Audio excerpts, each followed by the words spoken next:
Nous sommes entrés depuis ce début d'année dans une phase de discussion et de réflexion très intense autour de l'avenir de l'Europe. Bien sûr, le budget européen, mais le budget de la PAC et le contenu de la future PAC. Les chefs d'État, vous le savez, en ce début d'année, janvier-février, ont donné des indications, avec malheureusement, on peut le regretter, un budget à la baisse, mais pour la France, un budget, en tout cas pour la politique agricole commune, qui devrait rester à peu près étal à ce qu'il est sur la période 2012-2013. Derrière ça, le Parlement européen s'est à nouveau saisi de la question. Je rappelle que la Commission agriculture du Parlement avait fait un certain nombre de propositions, sur lesquelles d'ailleurs nous nous étions beaucoup mobilisés, à travers une série d'amendements, en particulier auprès des deux rapporteurs, M. Capoulas-Santos et Michel Dantin, que nous connaissons bien côté français. Le Parlement s'est prononcé ces jours-ci. Le Parlement, en fait, nous envoie 3 messages. Le premier, c'est qu'il ne remet pas en cause fondamentalement le budget de la PAC. Il dit simplement obtenir ou vouloir obtenir un certain nombre d'aménagements de la part du Conseil et de la Commission européenne, par exemple sur de la flexibilité, par exemple sur une clause de rendez-vous. Et puis le Parlement met le doigt sur un sujet qui, malgré tout, reste important pour nous, à savoir comment abonder pour 2012, d'une part, pour solder les comptes de 2012 et pour 2013, les quelques milliards qui manquent aujourd'hui à l'équilibre de ce budget agricole. Au-delà de ça, et là nous rentrons vraiment sur le contenu de la future PAC, le Parlement, à notre déception d'ailleurs, remet en cause une des avancées que nous avions pu obtenir, à savoir un aménagement du verdissement. Ça veut dire concrètement que nous revenons maintenant à la proposition de la Commission européenne, à la proposition du commissaire Cioloş. Il faudra donc, dans la discussion qui va s'instaurer désormais entre le mandat du Parlement, la Commission européenne et le Conseil des chefs d'État ou le Conseil des ministres de l'agriculture, eh bien, on trouve les compromis nécessaires par rapport à cette question du verdissement. C'est un peu la même chose sur le plafonnement, encore que pour la France, la question du plafonnement n'en est pas vraiment une. Et puis, il y a une question sur laquelle, là aussi, le Parlement est revenu en arrière par rapport à une proposition qu'avait fait la Commission agriculture. C'est cette fameuse question à la fois du recouplage et de la convergence. Le Parlement, en vote plénier, finalement, souhaite revenir à la proposition initiale de la Commission, c'est-à-dire bloquer à 10% les possibilités de recouplage par État membre. Et puis, côté convergence, là aussi, semble-t-il, le Parlement n'est pas tout à fait en phase avec ce que recommandait la Commission. Alors, ça fait, voilà, quelques sujets sur lesquels il faudra maintenant remonter au créneau.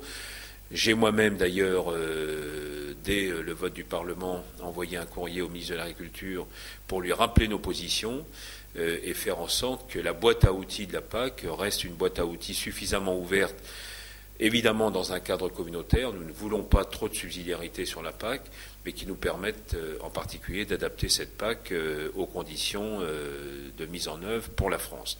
Puis j'ajoute un dernier point qui concerne le développement rural. Là aussi, il faudra y voir un peu plus clair sur ce qui sera finalement décidé.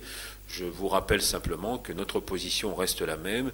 Nous ne sommes pas opposés à plus de régionalisation du deuxième pilier. En revanche, nous disons très clairement au gouvernement et d'ailleurs à l'Assemblée des régions de France que sur des politiques comme l'installation, comme les corrections de handicap, nous ne pourrons pas avoir 22 politiques différentes d'une région à l'autre dans ce pays, et qu'il faudra bien un cadre de cohérence nationale par rapport à la mise en œuvre de ce deuxième pilier. Donc les débats vont démarrer à nouveau en termes de négociation dans ce qu'on appelle maintenant un trilogue, Conseil, Commission et Parlement. C'est une première dans l'histoire de la PAC, puisque nous n'étions pas habitués à ce type de discussion. Il faudra s'y faire, et en tout cas nous userons évidemment de nos capacités de dialogue, d'influence, pour faire passer nos messages. Un mot complémentaire à tout ce qui se passe, évidemment, sur les discussions plus techniques autour du budget et de la future PAC. Un mot sur une analyse un peu prospective de l'avenir de l'Europe. Je voudrais dire avec beaucoup de force et de conviction que nous sommes aujourd'hui préoccupés à la fois par une Europe qui finalement, d'année en année, est devenue de plus en plus une Europe qui réglemente, qui contraint, qui norme, voire qui punit, mais une Europe à travers laquelle nous avons beaucoup de peine aujourd'hui à identifier un vrai projet, un projet porteur, comme ce fut le cas par exemple dans les années 70-80 où il y avait une grande ambition pour l'Europe.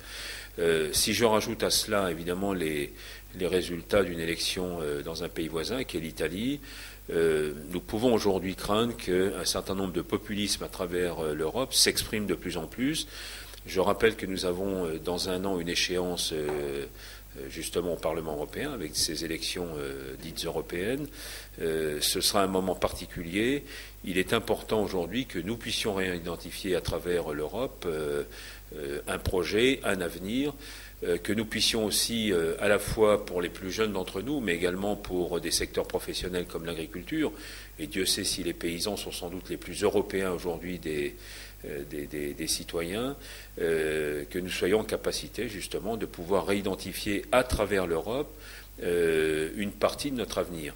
Bien sûr, les politiques nationales sont importantes. Bien sûr, nous avons un certain nombre de contingences ou de systèmes réglementaires qui relèvent évidemment de l'État-nation, et la France en l'occurrence. Mais nous devons aussi partager avec nos collègues européens une ambition commune. Nous sommes dans un monde aujourd'hui que nous appelons multipolaire.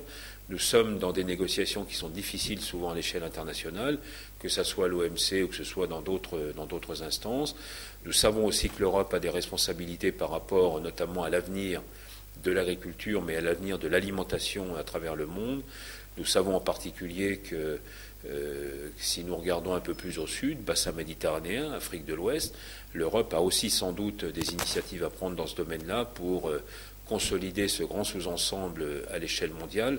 Voilà des sujets sur lesquels nous voulons aussi nous exprimer parce que nous avons une conviction, c'est que sans doute par cette construction européenne, par ce projet, par cette capacité aussi de réduire au fond les inégalités ou les écarts qui peuvent exister encore aujourd'hui, je pense notamment à certaines normes sociales à travers l'Europe, eh bien nous puissions participer justement à cet élan et faire en sorte que nous retrouvions par ce biais de la croissance, de l'activité, de l'emploi, et puis peut-être une certaine idée au fond que nous pouvons encore cultiver en Europe, c'est-à-dire reconnaître une forme de diversité à travers ce que représente chacun des pays, chacun des peuples, avec leur histoire, leur identité, leur propre culture, mais tout cela dans un ensemble qui garde sa cohérence, qui s'appelle l'Union européenne.